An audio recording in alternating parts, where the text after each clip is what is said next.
Which rapper would you rather beef with, Kendrick Lamar or 50 Cent? Good answer, because it doesn't matter who you choose, you're screwed either way. Now, I know what some of you may be thinking. Hold on, I saw what Kendrick Lamar did to Drake.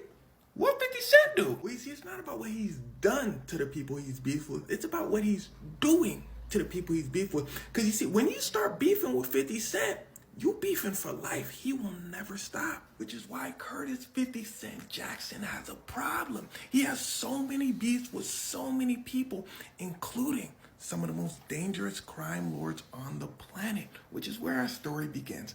Meet Big Meech, founder and leader of the Black Mafia family, aka BMF, which at one point was one of the biggest criminal organizations in the US. Now, something important to note is BMF was really popular in hip-hop culture, which is adjacent to black culture. But something even more important to note is when I say popular, I do not mean celebrated. I mean more like infamous, kind of like the Yakuza or the Italian Mafia. Now, Big Meech and BMF eventually get taken down by federal agents, but when something like this happens, eventually people are going to be knocking on your door to make a movie, which is where 50 Cent comes in. You see, he produces movies and TV shows, so he says, hey, Big Meech. Big Meech says, 50 Cent says, hey, let's make a movie, a TV show about your life. Big Meech says, oh, that's a good idea, but that might be a little complicated. Because you see, listen closely.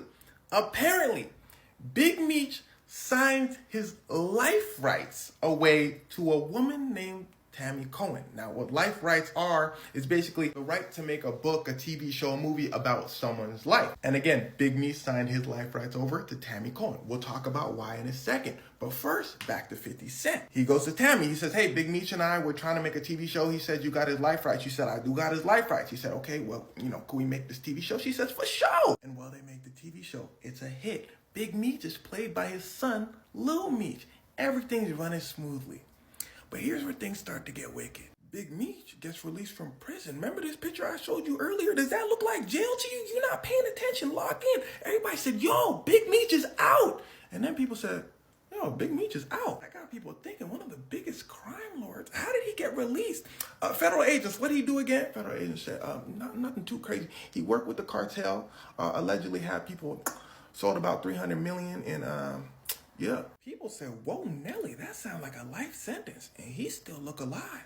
Because you see, the thing is, he was only in jail for 15 years. He got a 30-year sentence.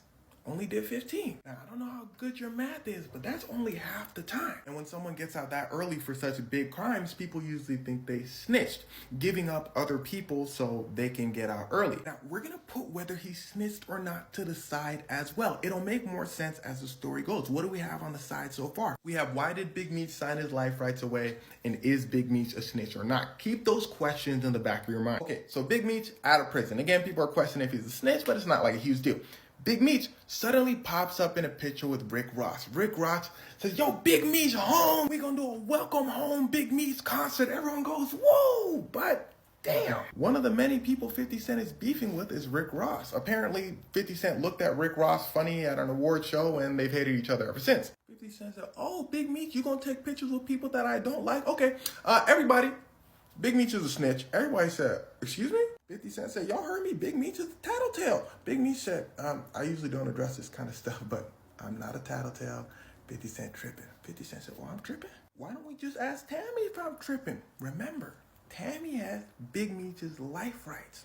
So 50 Cent plays an audio recording of Tammy saying, yeah, let's just tell the truth. Let's tell the truth. 50 Cent said the truth being that Tammy and Big Meech started having problems. So Tammy went over to 50 Cent and said, hey, by the way, truth is Big Meech is a snitch. And that him and Tammy are going to make a documentary about how exactly Big Meech did the snitching. But essentially the story goes that Big Meech did something called third-party snitching, that he got someone that he loved and trusted with everything to snitch for him.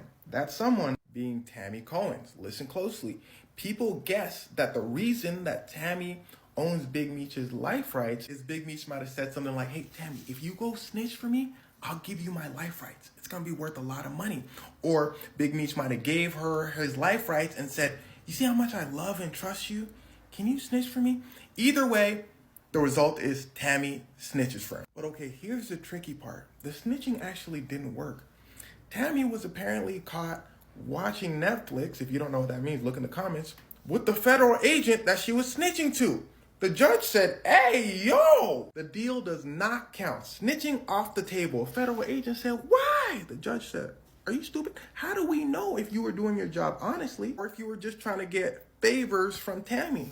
Federal agent said, oh, that's a good point. All right, I'm gonna turn in my badge. Now, even though the snitching did not work, Big Meech got out early anyway. According to the courts, it was simply because Big Meech didn't cause any problems in prison and he seemed to really turn his life around.